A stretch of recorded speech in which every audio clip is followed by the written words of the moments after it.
Hello everyone, welcome to my YouTube channel. मेरा नाम है विनीत शुक्ला और आज हम बात करेंगे एक इन्वायरमेंटल पर्सपेक्टिव से। ठंडियों के मौसम में आपने देखा होगा कि एक न्यूज़ अक्सर हमारे सामने आ जाती है। हम जब भी न्यूज़ चैनल्स चलाते हैं या कोई भी एजुकेशन रिलेटेड चैनल्स पे जाते हैं तो एक चीज़ हमें बहुत कॉमन दिखती है सर्दियों के मौसम में, ठंड के मौसम में, कि दिल्ली के आसपास के एरिया में, दिल्ली एनसीआर रीजन में, पर्टिकुलरली दिल्ली एनसीटी रीजन में, कि बहुत ज़्यादा पॉल्यूशन का इशू हो गया है। और इसका जो सबसे मेन रीज़न बताया जाता है, सबसे प्रमुख कारण बताया जाता है, वो बताया जाता है पराली जलाना। आखिर होता क्या है ये पराली? क्यों इसके जलाने से इतनी सारी समस्याएं आ जाती हैं? मतलब दूसरे रीजन से, उसके आसपास के रीजन से लेके पूरे के पूरे दिल्ली में एकदम हड़कंप सा मच जाता है कि पराली जलाने की वजह से इतनी सारी प्रॉब्लम्स हो गई। एयर पॉल्यूशन हो गया, डस्ट पॉल्यूशन हो गया, पूरे दिल्ली में, पूरे एनसीआर रीजन में, हर जगह पूरा का पूरा धुंध छा गया, फॉग छा गया, और ये सब हुआ है पराली जलाने की वजह से। आखिर ये है क्या चीज़ पराली? तो इस पर आज हम डिटेल से बात करेंगे और बने रहिए वीडियो में। तो सबसे पहले ये जान लेते हैं कि ये पराली है क्या चीज़। देखिए, पराली हम उसे कहते हैं, एक रेसिड्यू है, क्रॉप रेसिड्यू। क्रॉप रेसिड्यू का मतलब इन जनरल ये ठंडियों के मौसम में होता है और दो प्रकार की खेती की जाती है, रबी और खरीफ। तो जो खरीफ फसल होती है, जिसे हम जून जुलाई में सीड को सो करते हैं, मतलब बोते हैं, और जब उसके हार्वेस्टिंग का टाइम आता है, यानी काटने का टाइम आता है, वो होता है इन जनरल नवंबर दिसंबर।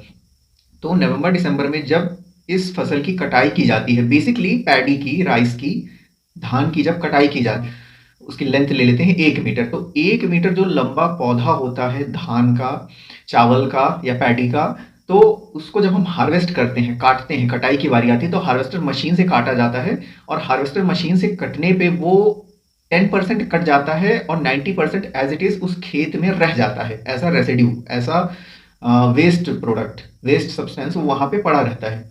तो वो जो बचा हुआ प्रोडक्ट है, वो जो बचा हुआ रेसिड्यू है, उसे कहते हैं पराली।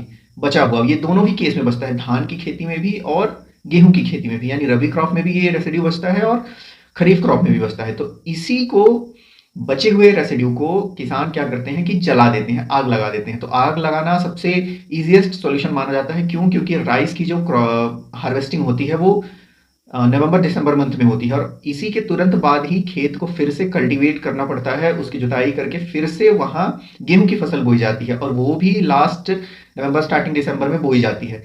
तो यहाँ पे होता क्या है कि उसको जल्दी से हटाने के लिए किसान उसे जला देते हैं।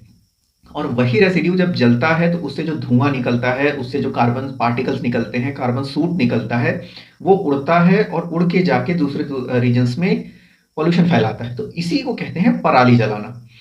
तो पराली बेसिकली वो रेसिड्यू है, और उसी को जलाने की वजह से ये प्रॉब्लम आती है। मगर ये प्रॉब्लम सबसे ज्यादा फेस करनी पड़ती है दिल्ली में, यानी हमारे नेशनल कैपिटल दिल्ली और उसके आसपास के रीजन, एनसीआर रीजन में, यानी एनसीटी दिल्ली में भी, न्यू दिल्ली में भी, और उसके आसपास के रीजन दिल्ली एनसीआर में भी, चाहे वो नोएडा हो या गुड़गांव हो, गुरुग्राम। तो इन सारे रीजन्स में ये प्रॉब्लम हमें फेस करनी पड़ती है। अब प्रॉब्लम ये है कि हर बात में आपने देखा होगा न्यूज़ में और इन सारी जगह, मतलब जो भी अवेलेबल सोर्स होते हैं, मास कम्युनिकेशन के, मीडिया के सोर्सेस, वहाँ हर जगह यही नाम सबसे ज़्यादा लिया जाता है, पराली और किसान, पराली और किसान। बट ऐसा नहीं है कि ये सिर्फ पराली और किसान की वजह से होता है। जो पॉल्यूशन की जो प्रॉब्लम है, पॉल्यूशन की जो समस्या है, प्रदूषण की समस्या, वो सिर्फ किसान और पराली की वजह से नहीं है। ये तो वन ऑफ द रीजन है। और भी कई सारे रीजन हैं जो कि दिल्ली और एनसीआर में पॉल्यूशन का कारण बने हुए हैं। सबसे पहले तो ये जान लीजिए कि जो दिल्ली एरिया है, यानी हमारा नेशनल कैपिटल दिल्ली, उसकी जो पॉपुलेशन डेंसिटी है वो पूरे भारत में, पूरे इंडिया में सबसे ज्यादा है। यानी 11,000, 11,000 टोटल जो है वो 11,300 है, 320, 11,320, मगर एक राउंड फिगर के लिए हम उसको 11,000 मान लेते हैं। और अगर हम बात करें कि पॉपुलेशन डेंसिटी क्या है, मैं ये भी आपको बता देता हूँ। पॉपुलेशन डेंसिटी का मतलब होता है 1 स्क्वायर किलोमीटर में जो जनसंख्या रहती है, जो पॉपुलेशन रहती है, जो लोग रहते हैं, उसकी कैलकुलेशन को हम कहते हैं पॉपुलेशन डेंसिटी। यानी 1 स्क्वायर किलोमीटर में जो लोग रह रहे हैं, जितने लोग रह रहे हैं, उनकी काउंटिंग की जाती है, और काउंटिंग के बाद जो नंबर निकल के आता है उसे हम कह देते हैं पॉपुलेशन डेंसिटी। यानी दिल्ली में 1 स्क्वायर किलोमीटर में, 1 किलोमीटर के क्षेत्र में टोटल 11,000 लोग रहते हैं। आप इमेजिन करिए आपके घर में एक 10 बाई 10 के कमरे में 10 से 15 लोगों को ठूस दिया जाए, कुछ उस प्रकार का हाल है दिल्ली का। तो जो पराली जलाई गई, जो पॉल्यूशन के सोर्स दूसरी जगह से आए, तो वो दिल्ली के आस-पास जब आते हैं तो दिल्ली का पॉपुलेशन डेंसिटी इतनी ज़्यादा है, 11,000 लोग रहते हैं 1 स्क्वायर किलोमीटर में, तो वो पॉल्यूशन बहुत ज़्यादा प्रॉब्लम क्रिएट करता है यहाँ के लोगों के लिए। अब ये प्रॉब्लम सिर्फ पराली की वजह से नहीं होती है, दिल्ली की जो पॉपुलेशन है वो भी अपने आप में इसके लिए रिस्पॉन्सिबल है। अब आप ये समझिए कि एक 1 स्क्वायर किलोमीटर में अगर 11,000 लोग रह रहे हैं, तो आप इमेजिन करिए कि पूरी दिल्ली में कितने सारे लोग रहते होंगे। और इन्हीं लोगों को अगर हम देखा जाए जो सुख सुविधाएं ये यूज़ करते हैं, चाहे वो कार हो या बाइक हो या ऑटो रिक्शा हो, कोई भी पब्लिक ट्रांसपोर्ट हो, पब्लिक ट्रांसपोर्ट के साथ-साथ जो बड़ी गाड़ियाँ हैं, वो भी। तो ये सारी गाड़ियाँ, व्हीकल्स भी पॉल्यूशन का वन ऑफ द सोर्स हैं, यानी सिर्फ पराली जलाने की वजह से प्रॉब्लम नहीं होती है। अब दिल्ली में इतनी सारी पॉपुलेशन रहती है, दिल्ली हमारा नेशनल कैपिटल है, यानी लोग वहाँ जॉब ढूँढने के लिए भी जाते हैं, लोग वहाँ पढ़ने के लिए भी जाते हैं, लोग वहाँ एडमिनिस्ट्रेटिव काम से भी जाते हैं, क्योंकि वो नेशनल कैपिटल है, हमारे देश की राजधानी है न्यू दिल्ली, तो वहाँ लोग एडमिनिस्ट्रेटिव काम से भी जाते हैं, क्योंकि ज़्यादातर गवर्नमेंट ऑफिसेज़ हमारा north block, south block, PM office सब कुछ वहीं पे है। उसके अलावा बड़ी-बड़ी जो कंपनियाँ हैं, कॉर्पोरेट्स हैं, ऑर्गनाइजेशंस हैं, उन सबके हेडक्वार्टर्स भी ज़्यादातर या तो कॉर्पोरेट ऑफिस या तो हेडक्वार्टर वो भी दिल्ली में है। तो इससे इस इन सारे रीज़न्स की वजह से लोगों का जो जाना है, आना है, वो बहुत ज़्यादा रहता है दिल्ली में। तो इतने सारे लोग रहते हैं, यानी इतने सारे लोग व्हीकल्स यूज़ करते हैं, तो चाहे वो टू व्हीलर्स हों, फोर व्हीलर्स हों, और जो लोग जाते भी हैं और अपना काम करके वापस आते हैं, यानी 1 रात के लिए गए, 2 दिन के लिए गए, 3 दिन के लिए, 1 हफ्ते के लिए गए, तो वो लोग भी अपना व्हीकल कैरी करके ले जाते हैं। प्लस उसके साथ-साथ जो लोग घूमने के हिसाब से जाते हैं, दिल्ली हमारा नेशनल कैपिटल है, हमारी राजधानी है, तो वहाँ टूरिज़्म भी अच्छा खासा है, मतलब पूरे भारत के कोने-कोने से लोग आते हैं घूमने, इवन फॉरेन से लोग आते हैं, तो घूमते हैं। उसके वजह से भी पॉल्यूशन क्रिएट होता है, उसकी वजह से भी बहुत सारा पॉल्यूशन क्रिएट होता है। तो बात सिर्फ ये नहीं है कि पराली से ये पॉल्यूशन फैल रहा है, ये व्हीकल्स की वजह से भी हो रहा है। और दिल्ली में रहने वाले इतने सारे लोग जो एयर कंडीशनर्स, रेफ्रिजरेटर्स, ये सारी चीज़ें यूज़ करते हैं, तो एसी से भी सीएफसीज़, एयर कंडीशनर से जो सीएफसीज़ निकलते हैं, क्लोरोफ्लोरोकार्बन्स, उसी तरह रेफ्रिजरेंट्स, जो हमारा रेफ्रिजरेटर होता है, उससे भी सीएफसीज़ निकलते हैं, और का ग्रीन हाउस का उत्सर्जन बढ़ जाता है, यानी ग्रीन हाउस एमिशन भी बढ़ जाते हैं। तो ये सारे के सारे मिक्स्ड रीज़न है जिसकी वजह से ये होता है। अब पराली पे सबसे ज़्यादा जोर इसलिए दिया जाता है कि वो पर्टिकुलर ठंड में होता है, और ठंड में क्या होता है कि जो एयर की डेंसिटी है वो बढ़ जाती है, हवा का जो घनत्व है वो बढ़ जाता है, यानी हवा थोड़ी मोटी हो जाती है और प्रेशर ज़्यादा हो जाता है। तो इस वजह से जो ये धुआं उड़ के जाता है वो वहाँ प्रॉब्लम क्रिएट करता है। अब पराली जलाना मतलब पराली हो गया हमारा नेचुरल सब्सटेंस, हमें खेतों से मिलता है, हमारे खेत में जो रेसिड्यू बचा उससे मिलता है, चाहे वो गेहूँ का रेसिड्यू हो या चावल का रेसिड्यू। अब जो चावल का रेसिड्यू है उसे हमने जलाया, बेसिकली वो एक नेचुरल था। अब उसमें ना तो कोई केमिकल है, ना ही किसी प्रकार का कोई प्लास्टिक का सब्सटेंस है, फिर भी ये इतना पॉल्यूशन क्रिएट कैसे कर देता है, ये भी अपने आप में एक जानने का विषय है। तो जो पराली होता है, left out substance, residue substance, चावल का जो मैंने आपको बताया, पैडी का, तो वो जब जलता है, उसे उसे जब किसान अपने खेतों में जला देते हैं, तो वो जलने के बाद कार्बन के फॉर्म में हवा में उड़ता है। तो जो बड़े-बड़े कंपोनेंट्स होते हैं, बड़े-बड़े उसके पार्टिकल्स होते हैं, वो तो थोड़ी देर में, आधे घंटे में, 1 घंटे में या 2 घंटे में वो आस-पास के एरिया में गिर जाते हैं, सेटल डाउन हो जाते हैं। वो इतनी ज़्यादा प्रॉब्लम नहीं क्रिएट करते। मगर जो छोटे-छोटे पार्टिकल्स होते हैं, वीडियो के स्टार्टिंग में भी मैंने आपको एक टर्मिनोलॉजी यूज़ की थी, कार्बन सूट। तो जो वो बहुत छोटे पार्टिकल्स होते हैं जो हमें अपने आँखों से दिखाई नहीं देते हैं, उसके लिए हमें माइक्रोस्कोप और दूसरे इक्विपमेंट्स की ज़रूरत पड़ती है, और वो हमें इन जनरल ऐसे दिखाई नहीं देते, तो वो ज़्यादा प्रॉब्लम क्रिएट करते हैं। वो कार्बन पार्टिकल्स कहलाते हैं कार्बन सूट। तो वही कार्बन सूट जब जलता है उस रेसिड्यू के कारण, पराली के कारण, तो जलने की वजह से वो हवा में मिक्स हो जाता है, यानी ठंड के मौसम में ऑलरेडी हवा की डेंसिटी ज़्यादा है, हवा का घनत्व ज़्यादा है, प्लस उसमें मिक्स हो गया कार्बन सूट जो कि खेतों से निकली हुई पराली के जलाने की वजह से आया। प्लस उसमें आप और प्लस कर दीजिए जो दिल्ली की पॉपुलेशन है, नेशनल रीजन की भी, एनसीआर की भी, एनसीटी की भी, यानी दिल्ली एनसीटी की भी पॉपुलेशन प्लस दिल्ली एनसीआर की पॉपुलेशन, दोनों को आप प्लस कर दीजिए, और उनके व्हीकल्स को भी प्लस कर दीजिए, क्योंकि यही सेम कार्बन सूट उनके व्हीकल से जो एमिशंस होते हैं उससे भी निकलता है, सेम यही कार्बन। तो वो कार्बन सूट जो खेतों से निकला, प्लस दूसरा कार्बन सूट, वही कार्बन के काले काले कंपोनेंट्स जो इनविजिबल होते हैं, हमें दिखते नहीं हैं, मगर गाड़ियों से निकलते हैं धुएँ के रूप में और वो हवा में मिक्स हो जाती हैं। इसकी वजह से हवा की डेंसिटी और ज़्यादा हो गई, मतलब पहले से तो ज़्यादा थी ही ठंड की वजह से। दूसरा रीज़न हो गया पराली, तीसरा रीज़न हो गया व्हीकल्स।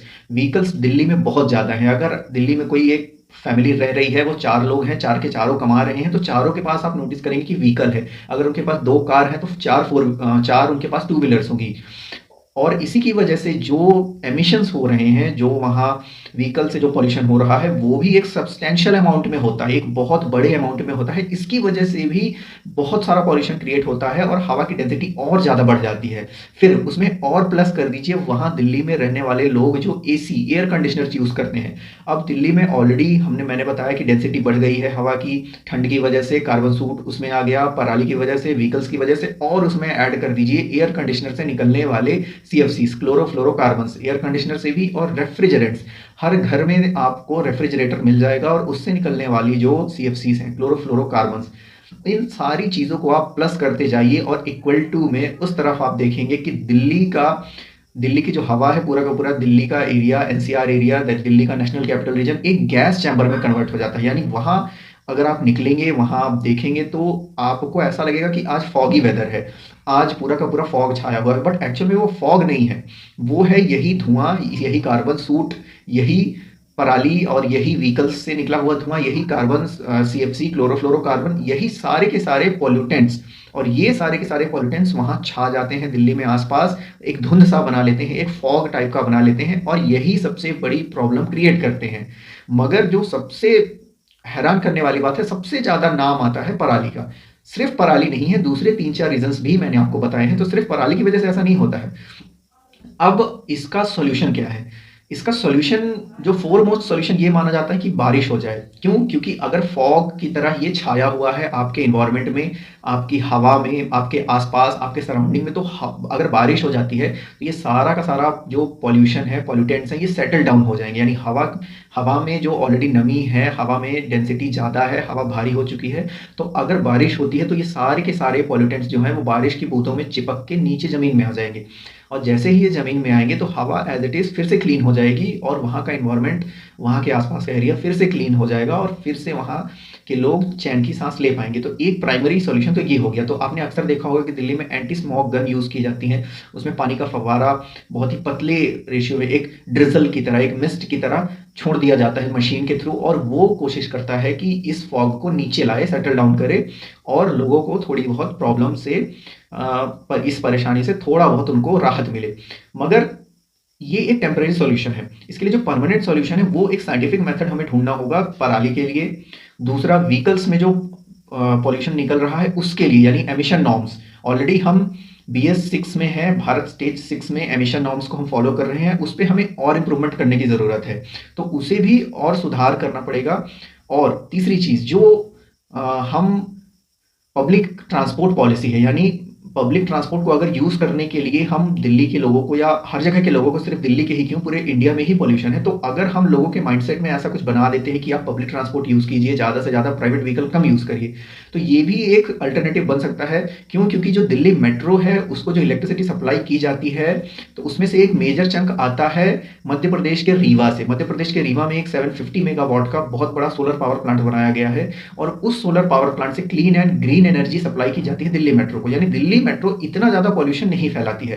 तो अगर आप पब्लिक ट्रांसपोर्ट यूज़ करने के लिए आम जनता को, वहाँ के लोगों को, और बाकी वहाँ के जो वर्कर्स हैं, जो ऑफिस जा रहे हैं, जो प्राइवेट कंपनीज में काम कर रहे हैं, उन सबको अगर आप इस तरह की कोई पॉलिसीज लेके आते हैं कि अगर आप पब्लिक ट्रांसपोर्ट यूज़ करेंगे, आप मेट्रो यूज़ करेंगे, तो आपको ये डिस्काउंट प्राइस में मिलेगा, जैसे कि महिलाओं के लिए दिल्ली गवर्नमेंट ने किया है फ्री पब्लिक ट्रांसपोर्ट पॉलिसीज। ठीक उसी प्रकार से अगर कंपनीज इनिशिएटिव लेती हैं, या कॉर्पोरेट इनिशिएटिव लेते हैं, या गवर्नमेंट इनिशिएटिव लेती है कि आप हमारे एम्प्लॉय हो, आप डिफेंस सर्विसेज में हो, तो अगर आप पब्लिक ट्रांसपोर्ट यूज़ करते हो तो आपको हम एक 500 रुपीज़ का या 1000 रुपीज़ का बोनस देंगे, या वॉट एवर, कुछ इस तरह की पॉलिसीज़ के साथ अगर गवर्नमेंट आती है, तो ये इस तरह की प्रॉब्लम से हमें थोड़ी बहुत राहत देखने को मिलेगी। अदरवाइज सिर्फ ये कह देने से कि पराली जलाने की वजह से ये प्रॉब्लम हो रही है, तो पराली बस इसका एक रीज़न नहीं है, और भी बहुत सारे रीज़न हैं।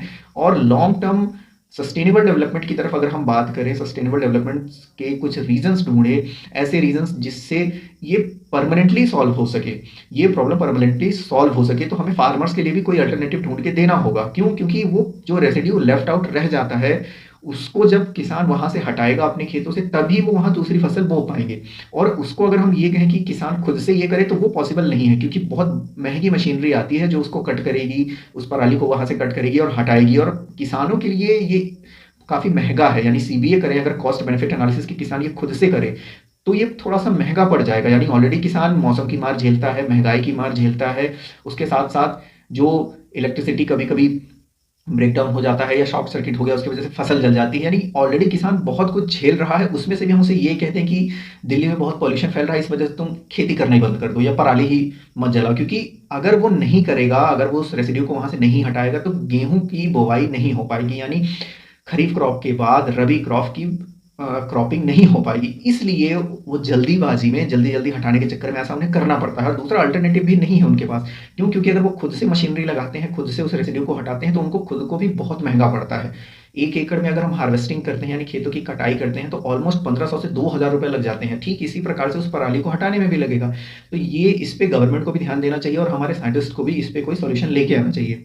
तो कंक्लूजन में आते हैं कि फाइनली करना क्या चाहिए। तो सिर्फ किसान के मत्थे, किसान के ऊपर ये ठिकरा फोड़ देने पे काम नहीं चलेगा कि सिर्फ पराली की वजह से है।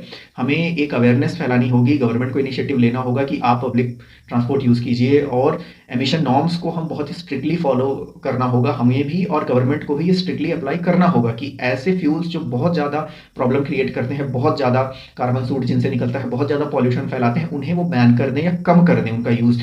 जैसे इथेनॉल ब्लेंडिंग हो गया, ये कुछ कुछ अल्टरनेटिव धीरे धीरे लेके आ रहे हैं, बट ये फेज मैनर में धीरे धीरे हमें देखने को मिलेगा कि पॉल्यूशन कम कर पाएगा। और गवर्नमेंट को एक कंपनसेटरी फॉर्म में जनता के लिए, वहाँ की लोगों के लिए, रेसिडेंट्स के लिए कुछ सब्सिडी स्कीम भी लेके आनी चाहिए कि अगर आप पब्लिक ट्रांसपोर्ट यूज करेंगे, तो हम आपको कम बजट में या सस्ते कीमतों में हम आपको ये पब्लिक ट्रांसपोर्ट फैसिलिटी प्रोवाइड कराएंगे। तो कुछ इस प्रकार के सॉल्यूशन इस प्रॉब्लम को खत्म कर सकते हैं या कम कर सकते हैं। अदरवाइज सिर्फ चिल्लाने से या बोलने से, कि सिर्फ किसानों के ऊपर चिल्लाने से ऐसा नहीं होगा। क्यों? क्योंकि किसान हमारे अन्नदाता हैं, और उन्हीं की वजह से हम खा पी रहे हैं और जी पा रहे हैं।